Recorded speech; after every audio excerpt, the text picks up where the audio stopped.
Welcome to the Jeremy and Andy Talk Movies podcast. I'm Jeremy. I'm Andy. And as always, make sure you follow us on social media, Facebook and Instagram, or, comment on our YouTube page. You can watch us on YouTube. You can listen to us on Spotify, Apple Podcasts, Amazon Music, all that good stuff. We're everywhere. We're all over the place. This week, we are talking about a movie that actually came out a little bit ago, a few weeks ago. But it came out kind of under the radar. Yeah. So it's the movie Mountainhead. And it was straight to HBO Max. I actually, when I first saw the advertisements, I just assumed it was a show. Same. And it wasn't until it had been out for a little while that I saw something that alluded to the fact that it was a film. And I was like, oh, it's a movie. Maybe I'll check it out. It's not a whole show I've got to invest in. And so that's exactly what I did. And it's even been a couple of weeks now since I've watched it because we've just been doing other things, but we wanted to make up for it and get together and talk about this movie. I'm going to try to give a summary. This is one where, again, you can either go like really simple with the summary or you have a hard time not getting lost in the weeds. Yeah. And so I tried to find a good balance here. Starting with, one thing's funny is I did watch this movie. I did not recall any of the names. So as I was writing the summary and looking at IMDb for what's that character's name, the main character's name is Venice. Yeah. And I was like, I don't remember that at all. And I can't believe how many times I'm having to write Venice. So Venice is the world's wealthiest man, but he has a serious problem because his social media platform, I think it is causing global issues with its rampant spread of dangerous misinformation. He knows the only thing that can save him is the AI company his old friend Jeff owns, but they clearly have some friction in their history. Venice decides to attend a weekend getaway with Jeff and two other acquaintances, Randall, the elder of the group they all respect, and Super, who they still let be part of the group, even though he is only a millionaire and not a billionaire like the rest. While there, Venice intends to coax Jeff into letting him have use of his AI, but when he realizes Jeff isn't going to just hand it over as a favor, Randall persuades Venice and Super that the best course of action is to kill Jeff. So the three rich guys with no street sense attempt to mastermind this crime. That's an amazing description. Thank you. Yeah. Andy, was Mountainhead any good? So here's the interesting thing about Mountainhead. Nothing was interesting about this movie. I did not like this movie. It's just not for me. I'm not the audience for this movie. Andy, I have a confession to make. I know this movie's not good. And I could have watched it, we could have let it go by, and I could have just said, hey, Andy, don't bother. Yeah. But I couldn't. I was like, I need Andy to watch this. I need to talk about what a disaster this movie is. Yeah, it's not good at all. And honestly, I could say a lot of bad things about it. I mean, it's kind of a meandering, self-indulgent mess that isn't nearly as smart or as funny as it thinks it is. Thank you. You're exactly right. This was one of those movies where I was checking the time left in the movie a lot. Yeah. This was a drag, man. Yeah. And it's a real disappointment because of the talent involved. Yes. And it makes you understand why this went under the radar. Oh, yeah. It's just one of those not movies you see it and you go like, well, why is this not being promoted more? Here's this movie with this great cast, with this guy who's been so successful. It's the guy who was the showrunner for Succession. Yeah. And it's coming out on HBO Max. I would think it would come out to more fanfare. And then you watch it and go, oh, this is why the lack of fanfare. Yeah. So, right out of the gates there, nice and strong. There's your solid warning, everybody. Like, we didn't like this movie. This is a bad movie. Mm-hmm. That said, I'm going to do a weird thing, I think, on this podcast where I have this tendency with movies I like to then nitpick them to death and sound like I don't like them. This is a movie I don't like, and I feel like I'm going to say way more positive things than I actually feel about the movie. Because it is a movie that when I just kind of casually think about it, I'm like, there's a good movie, or there's good seeds of ideas in there. Yeah. And I kind of get what they were going for. And I'm like, okay, you've got these four rich guys and they're all ridiculous and self-deluded. And it's the joke of how they build each other up and they've got all these great schemes, but they're all just dumb in all actuality. And I'm like, there's something funny about that. And I can get why he enjoyed writing it, and I can get why the actors enjoyed playing it, and it's well made. But then every time I like actually think for a couple seconds about it, I go, oh yeah, but then it just stunk. Yeah. Like none of those seeds like really bore fruit. Right. That's a great way to put it. Yeah. It just, nothing comes together in this movie. And it's another one of those movies where there were so many times throughout watching it where I was like, is this the movie I'm watching? Yeah. Oh no, this is the movie I'm watching. Oh wait, no, this is the movie I'm watching. Yeah. And it was really hard to ever get your bearing. And maybe it would make more sense on a second watch, but you've got to have enough in it to reward. But it was like, I don't want to watch this again. Exactly. Like, would it go from terrible to decent on a second watch? Maybe, but you were terrible the first time, so I'm not going to reward you with the second watch. Probably not going to give you a chance, yeah. Although, who knows? Sometimes this happens where after years of not watching something, I'll think back and be like, that movie wasn't good, but do I need to give it a second chance? And I'll rewatch it and go, oh, right, yes, that's why I didn't watch it. I remember now why I wasn't giving it a second chance. So, as I said, written and directed by Jesse Armstrong, who was the showrunner for Succession. I can't remember if we've talked about this or not. I'm sure we have. Have you watched any of Succession? No, I never have. And probably not inspired to now after watching this movie. Yeah, I mean, I know what it is. I've seen clips. I know the buzz around it, I guess you could say. I've watched it all. I think it is actually a pretty good show. It's a show. I mean, you can see a lot of the similarities in this movie in that it's a show of rich, unlikable people and sort of their difficulty of navigating everything that they encounter because their incompetence and then their eccentricities and all of this. But somehow in the show, like, it works. I think because the amount of time you get to spend with the characters and because it has a more, I think, defined point of view, maybe. Whereas this one, I was like, I was trying to figure out why it doesn't work so much. Yeah. Because it's like, there's nothing like wrong with making fun of like the super rich guys. We talk about it's too common of a theme these days of like rich guys are all bad. I get that. But I was like, okay, these guys are all capable comedic actors playing these eccentric characters, in these situations. Why is it not funny? And I said, I think I finally landed on this. Whereas you can have movies about, rich people and the problems they cause, or greed and the problems it causes. You've got movies like The Big Short, which is the best example of like smart. This is the problem with, rich people in the financial world and all of that. You can have movies about rich people who are greedy and are corrupt, and that can still be entertaining. Wolf of Wall Street is all about. It's like every Scorsese movie. Yeah. And then you can have movies where characters are just narcissistic and ridiculous. Yeah. Like Anchorman, one of my favorite comedies of all time. The difference in this movie and those is this one tries to straddle the line between all those things. Right.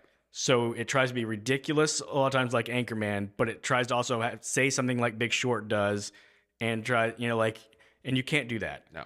So while they're having all these like global disasters go on that are supposed to be like, clearly this movie's very influenced by Jesse Armstrong. I read in the trivia, when Donald Trump was elected, he sat down and had this idea and started writing it. And it was inspired by like a study of tech bros. So there you see a lot of influence of like Elon clearly influences the Venice character. And I think Trump probably informs the Randall character because the Randall character just tries to spin everything as, oh, this is great. This is really good, actually, which is like a Trump thing. Right. So where was I going with this? So the point is, as you're trying to like make these real world like applicable comments, you're also putting in this ridiculousness that's Anchorman like. Yeah. And you can't do that. If you're going to be ridiculous, you got to go all ridiculous. You got to divorce from reality. Anchorman works because there feels no real world consequence. None. Right? Whatsoever. Like, yeah. Whereas in this movie, you're like, you're kind of saying like, this is what the people who run the world are really like. Yeah. And then trying to have it be funny. Yep. And it's not funny if that's what it's really like. Yep. You know what this movie reminded me of? Don't Look Up. It's got so much Don't Look Up energy. So much Don't Look Up energy. Also a movie I didn't like, despite liking everyone who's in that movie. It's another one where the filmmakers, you just felt them being very condescending to the audience. Very much so. There you go, right there. Yeah. I do not like these movies where I feel like the filmmaker thinks it's like, I am preaching this message that is so far above you common movie watchers. Yeah, and it just ends up, it's just not a likable movie at all. Yeah. Yeah. And this movie also, to me, like, I've never seen a movie specifically like this, but yet at the same time, it all felt so familiar. And so just maybe because it's got like those Don't Look Up vibes, or it just left me thinking about movies, like you said, that either lean into it. Like, this is going to be such a weird comparison. But did you see the movie Bodies, Bodies, Bodies? I didn't. So it's nothing really in common with this, except that it's just about like completely out of touch, rich, like social media nose in your phone people who are just trying to be smart and clever, and they're just idiots. And it's just a way better movie because it's actually like, it's making a point, but it's also having some fun. And anyway, this was just like, it's like, you can do that. You can do the like, we're rich and we're out of touch and we think we're smart, but like, you can do it, but not here, not in this movie. Yeah. All the jokes seem to go on too long. Yes. And, so like there's a point where I'm like, there is something kind of funny about the way they start like basically planning how they could save the world by taking it over, essentially. But I forgot the means, and there's something funny about that, but it just goes on forever, so long. Yep. And there's a lot of like jokes that it kind of felt like a lot of the humor felt like something from like a Please Don't Destroy sketch, that SNL group that does like shorts. Yep. And it felt like they just stretched out one of those sketches for however long this movie is, like an hour and a half. Yeah. So, on its own, there are moments that are funny that just kind of get lost in the like morass of this whole movie. So is it kind of funny that they're trying to have Jason Schwartzman's character be like the new president of, what is it, Chile or something? Yeah. And he's in a like Zoom meeting with all their leaders, and he's trying to pitch his app that he keeps trying to pitch everybody. Is there something kind of funny about that on its own? Sure. But by that point in the movie where like he just won't shut up about this app and they've been talking too long about annoying. It's too you've already beat the horse to death. Yeah. And like you said, like you take like a Saturday Night Live thing, like even like a Lonely Island before them, where it's like you take this funny thing and you do beat it to death, but in the confines of like a 3 or 4 minute sketch, not in a feat length movie. Right. Yeah. I do want to talk about this cast because that's absolutely probably the appeal of the movie for most people. Yeah. So he's not the main guy, but Steve Carell is obviously the biggest name in it. Oh yeah. And I already mentioned that he's been in some of the movies that this brought to mind. He's in Anchorman, and he's funny. He's ridiculous in it. Oh my gosh, unbelievable. He's in The Big Short, and I think he's good in that one. No, Carell's good. And of course, everybody knows him as Michael Scott in The Office, and there's elements of Michael Scott in this where he's the incompetent but overly confident person. And honestly, like I think my favorite type of Carell is actually just like normal guy Carell who's in a comedy. So like I wrote down Crazy Stupid Love. Yeah, is like kind of my favorite speed for Carell, where he's playing kind of a normal guy. He gets to be funny. Yeah, but because he's a likable guy, and he's not. He doesn't look like Chris Hemsworth or something. He kind of just looks like a guy. Like he's handsome, but not. This movie star kind of guy, and I agree with you completely. And it sounds ridiculous to say, like, I think he's actually, like, at his worst when he's trying to go for something big, because I already said I think he's funny in Anchorman, and he's doing a lot there. He's funny in Bruce Almighty, and he's doing a lot in that movie. But what I mean by big is he's done it both dramatically. He was in the movie Foxcatcher, and he's kind of going big in that one. Yeah. And it's like, I he has the prosthetics. I don't like him he's going too big. It's very noticeable when he goes big. Yes. And I feel like in this one, he's kind of going big again. Like this character he's playing, honestly, like I said, I don't know if he's like bad in this movie or he's in a different movie or something. For whatever reason, it felt like the other three guys were doing something different than he was doing. Yeah. And it just felt like it was in contrast to whatever they were doing. Right. He was like, as it was introducing all the characters, he was the first one that made me realize, like, oh, I'm watching like an absurdist movie. He's playing an absurd version of this. Yeah. But honestly, like the other three guys didn't feel like they were. I agree. I don't know. I think it's so hard because like you're just so like predisposed to like Steve Carell. Yes. So that's just always a hurdle to jump over. Where it's just like he is just so unbelievably likable, and you see him on talk shows and everything. So he just always comes across good. Yeah, and he's one of these celebrities you don't ever see or read or hear anything bad about him. So anytime he's in a movie, it's like if he was only just playing likable guys, we'd probably be complaining. Like Carell needs to try something different. But man, it's just so hard. It's hard to jump over that hurdle when he's not just leaning into how likable he is. Right. I would say though, I don't think he's bad in this movie. I think he's just kind of living up to the material, maybe, and the material's just not very good. Yeah, he's definitely he's got like this certain way of talking in this movie that does grind on me after a while. Yeah, it's definitely not on Carell's Mount Rushmore. I feel like he probably did base it on somebody though. Like there's probably some like rich person that he's like, I'm going to talk like this guy who's got this weird, unique way of like. Probably. But yeah, it's just a bummer when you have a guy, and this is going to be about the whole cast. I mean, just guys who like you like to hang with in movies, and then let's make them all characters that you don't like to hang with. Yeah, it's a bummer. Yeah. So let's talk a little bit about Corey Michael Smith, who plays Venice, the main guy. Yeah. It took me a little while to actually connect these dots, but the fact that the first thing I saw him in was December in 2023. He doesn't have a big part, but like he comes on, he's very big in that movie, like his personality in that movie. And so like I remembered it distinctly. Oh yeah, that guy. And then of course he was in Saturday Night Live and last year playing Chevy Chase, and we were like buying stock in this guy. Oh yeah, I think didn't we nominate him for supporting actor in our version of the Oscars? I think we did. I think we did too. Yeah. So like when I saw he was in this movie with these other guys I knew, I was like, oh cool, man, we're really giving him stuff to shot do now, and he really is the lead in this movie. I mean, the movie opens with him and it basically finishes with him. Yep. But all of these characters, I wrote this, and we could talk about the other actors too as well. But all of these characters are kind of one note. Yes, and I think that's the biggest problem. And so he's like kind of dumb tech bro is what he's going for, and he just stays in that mode the whole time. He might as well just have a shirt on that says "dumb tech bro." Yeah. Like they really don't want to give these guys any credit, which is that thing again where the filmmaker, he just has too low an opinion of the guys he's making fun of. Give them any credit, where you go as a viewer, there's no way this guy has $1 billion, like the most wealthy company in the world, because this guy's too much of an idiot. Yeah, and you're right. The director doesn't want to give them any positive attributes at all. Right. Yeah. But again, though, I still like this guy. Yeah. The actor, I mean. Right. I'm not ready to be like, oh, well, but yeah, he didn't do a whole lot for me in this movie. Yeah. Jason Schwartzman plays Super, the guy whose house they're staying at, and he's kind of playing the desperate loser who wants to be, more part of the group because, like I said, he's the millionaire, not the billionaire like the rest. Schwartzman's, he's kind of known for being one of Wes Anderson's guys, broke out in Rushmore back in 98. Most recently, Asteroid City was like a leading role.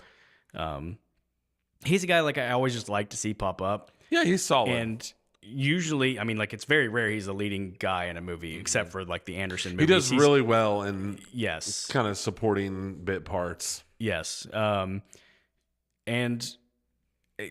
it's kind of sounds mean to say, but just being straightforward, he's great at playing kind of a loser. Yeah, he really has that down. Yeah, and I think he's got great comedic timing. So he's another guy that like I thought was perfect casting for like this part in this world, and then I was really disappointed with him just not getting a lot to do.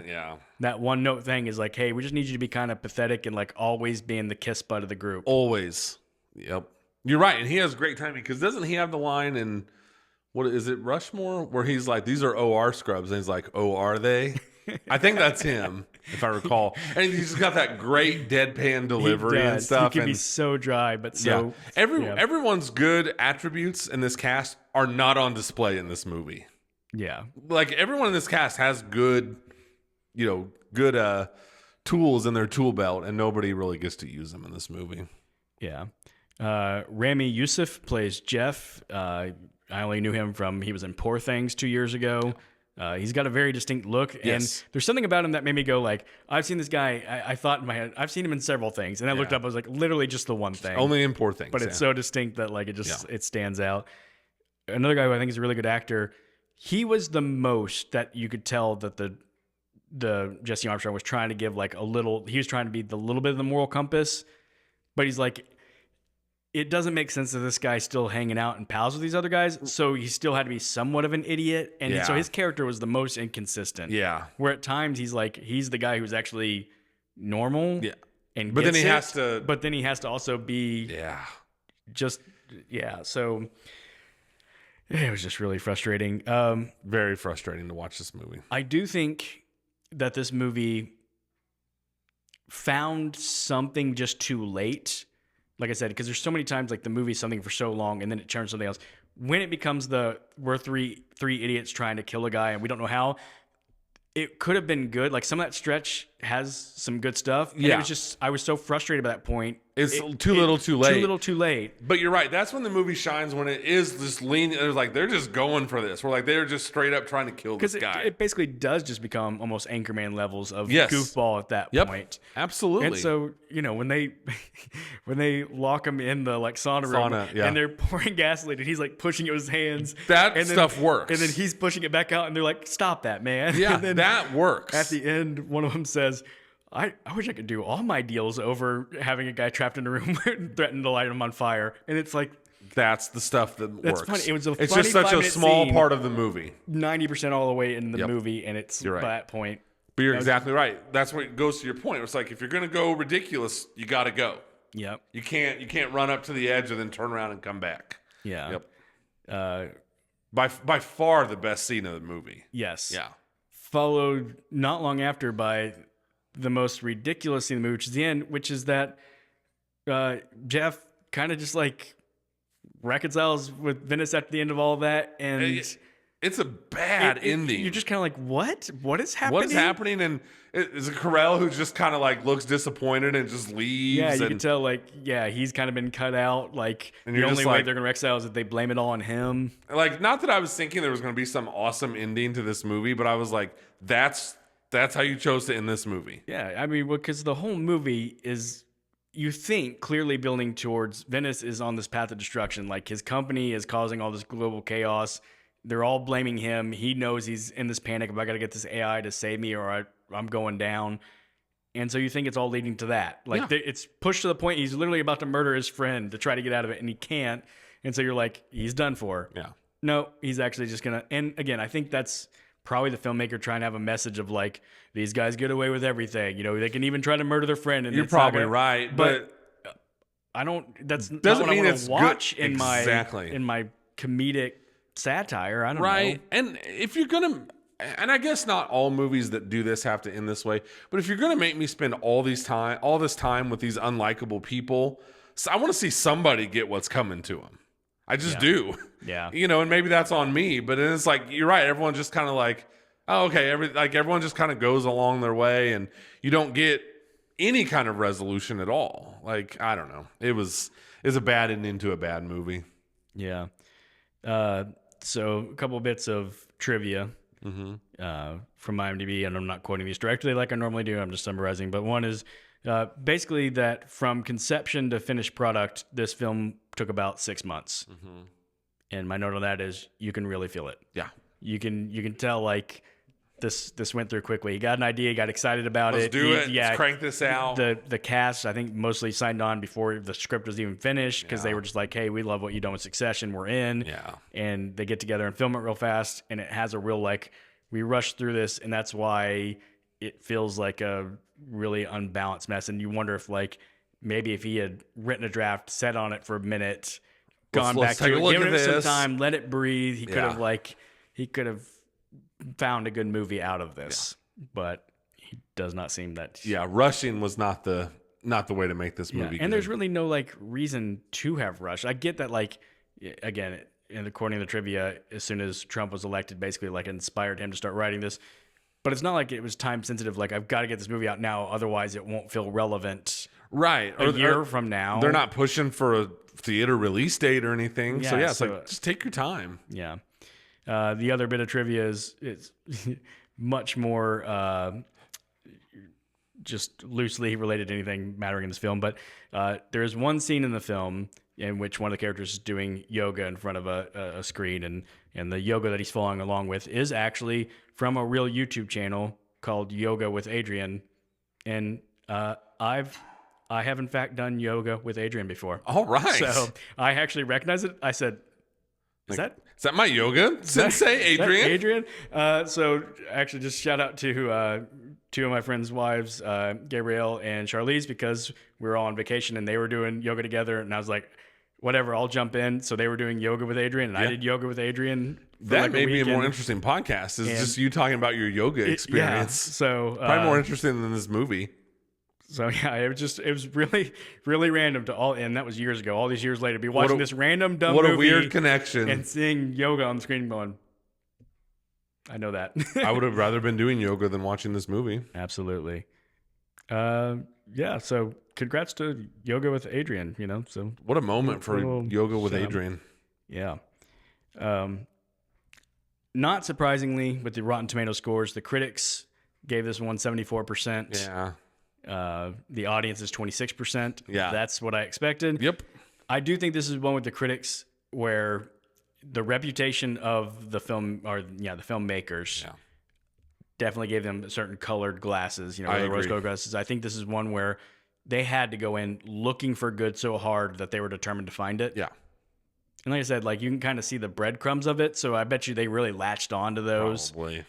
Or just loved the idea. A lot of critics are pretentious the same way. They just love the idea of we are lampooning the rich, and so this is good. But audiences are rejecting this movie. I did see that it had an estimated $70 million budget, and of course, once again, when it goes straight to streaming, we'll never know. There's no way to determine how successful it is. I mean, you can look at streaming numbers, but they mean nothing to me. But I just cannot imagine that this movie is finding a big audience. I would be shocked. I mean, we obviously live kind of in the wrong cultural demographic. I think for this being Midwest, for yourself. Midwest guys, we're like, there's just, I don't know. For some reason, I'm stereotyping here. This just feels like a city folk it does. movie, It does. But I've not heard one other person aware of its existence. No. I was at this one was you could just if we texted Woody right now, he would have no idea what we're talking about. If we did a man on the street and just went around, where nobody we live, knows about this movie. I would bet money we wouldn't find a single person who's heard of this movie. I would agree completely. So it's just gonna be one of those movies that's just gonna fade into nothingness. Yeah, it's a bummer, but it is. I say it's a bummer, but you know what? This happens sometimes to good movies, and I feel less bad about to this a bad one. movie. Yeah. I agree. It's okay that this one's going to fade away. And you know what? Jesse Armstrong's going to be okay. He'll be fine. Carell will be fine. Yeah. He'll just make another Despicable Me movie and it'll make $2 billion. Yeah. I really, that's maybe the most positive thing about this is the fact that it's not going to hurt anybody. It's not going to hurt anybody. No. If it went to theaters, it probably wouldn't have been this bad anyways, but it's not Madam Web although Madam Web evidently has not hurt anybody's career because, Dakota Johnson's just going on starring in all sorts of other movies. And isn't that one that's out right now that people are liking? Yeah. So no one's going to be real hurt by this, but it's also leaving zero impact in any way, shape, or form. Yeah. So, Andy, I appreciate that you watch it. I'm sorry I had you watch it not on just you. for this conversation. I am always happy to give something a chance, and it'd probably be boring if everything we did was just this movie's awesome. Yeah. We need to be a little negative once in a while. That's right. Yeah. Well, we are going to have another episode coming out very soon. We're actually about to record it right now, but a slight change of tone in the next podcast, just a little bit, but it is a first for us. So it is. We're gonna tease you with that. Yeah. So you guys got to come back and see what new ground we're going to be breaking on the podcast. And in the meantime, don't watch Mountainhead. Don't watch Mountainhead. We did, so you don't have to. Exactly. Yeah. And we'll see you next time.